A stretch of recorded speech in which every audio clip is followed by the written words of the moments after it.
A girl named Riley. Caitlin Diaz is born in Minneapolis and, in her mind, 5 physical forms of emotions are created. Joy, voiced by Amy Poehler. Sadness, voiced by Phyllis Smith.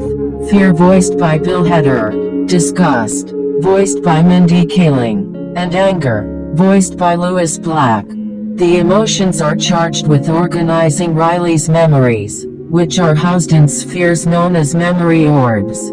The orbs that are considered the most relevant, known as core memories, power 5 islands in Riley's subconscious, each reflecting a different aspect of her personality.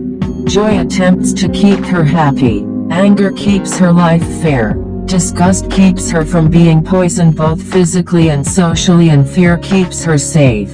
Sadness, however, doesn't think she has a purpose in her mind, or that of the other emotions, and is ignored as a result. Oblivious to sadness crisis, the other emotions focus on organizing Riley's memories. When Riley turns 11, her family relocates to San Francisco after her father Bill, voiced by Kyle MacLachlan, gets a new job.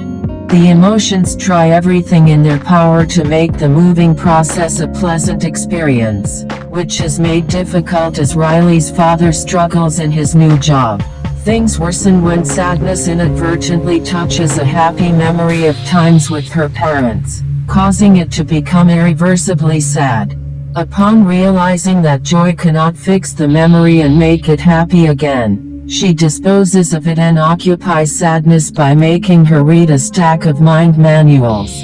On Riley's first day of school, Joy orders sadness to not touch anything and let the other emotions do their job. The transition into the new school goes smoothly at first, but as Riley is introduced to her new class, sadness again touches a memory, causing Riley to cry in front of her class, this creating a new, sad core memory. Joy attempts to dispose of the new core memory via a tube, which leads to long-term memory, where it could be dumped into the abyss, in which obsolete memories are erased. The ensuing struggle between joy and sadness inadvertently knocks out the rest of the core memories, which are promptly sucked up, along with joy and sadness, and sent to the outskirts of Riley's mind, leaving only anger, fear and disgust in charge, as well as causing all of Riley's personality islands to shut down. Joy and sadness exit the tube and find themselves at the edge of long-term memory, a huge labyrinth of corridors housing old memories which are stored for later use. Joy attempts to go through long-term memory to the nearest island in order to return to headquarters, but sadness, aware of their location, warns her that long-term memory is nearly endless and almost impossible to navigate without prior knowledge. Joy realizes that the manual she had sadness read housed the directions to the next island, so she drags sadness along to guide her through the labyrinth. Meanwhile, disgust, in an attempt to act like Joy, accidentally instigates a confrontation with Riley's parents, culminating in Riley's father sending her to her room. Later, in an attempt to reconcile, he attempts to goof around and cheer up his clearly upset daughter, but as the core memories are missing, Goofball Island is unable to activate, and instead crumbles and falls into the abyss forever.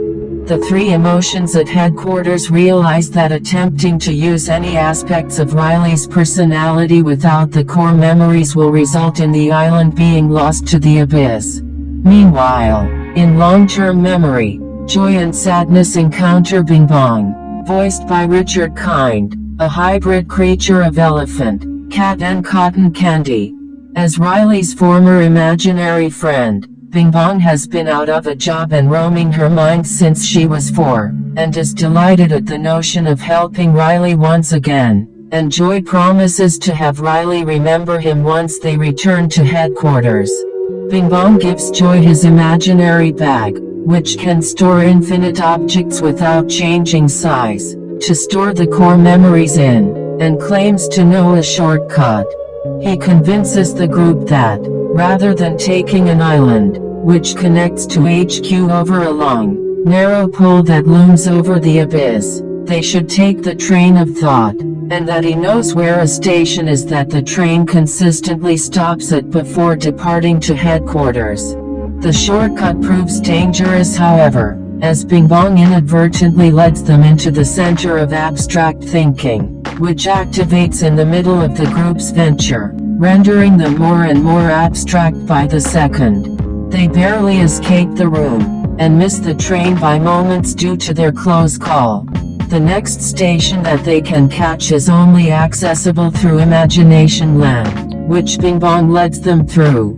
Back in the real world, Riley's life is beginning to crumble. She alienates her former friends from Minnesota, quits hockey after one failed goal and tryout, causing Hockey Island to fall into the abyss as a result, and struggles to make any friends in her new school. Anger, finally at his wit's end, proposes that, if all of Riley's happy memories were made in Minnesota, then all they need to do is to go back to Minnesota to make more.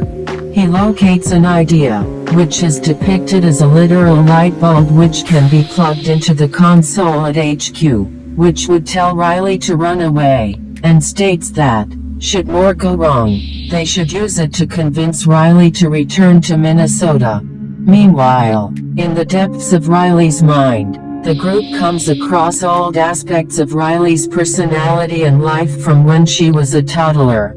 Among these is Bing Bong's song-powered rocket. Unfortunately, they arrive as her mind is beginning to erase obsolete memories such as these, and Bing Bong's rocket is accidentally dumped into the abyss by a group of workers. Bing Bong, dejected and heartbroken, collapses at the cliff leading to the abyss, and begins to cry. When he cries, due to being imaginary, his tears manifest as hard candy. Joy attempts to keep the moment positive, but is unable to comfort Bing Bong. Sadness, however, sits down next to her crying friend and soothes him while a bewildered Joy looks on in confusion. Finished crying, Bing Bong and the group depart towards the loading dock. At night, Joy and her fellow emotions finally reach the loading dock, although it is now so late that the train of thought will not arrive until morning. They infiltrate Dream Production, and Joy, who does not want to cause Riley any more stress than she has already experienced, attempts to make Riley so happy she wakes up. While Sadness notes that the thought will not arrive until morning. They infiltrate Dream Production, and Joy, who does not want to cause Riley any more stress than she has already experienced, attempts to make Riley so happy she wakes up.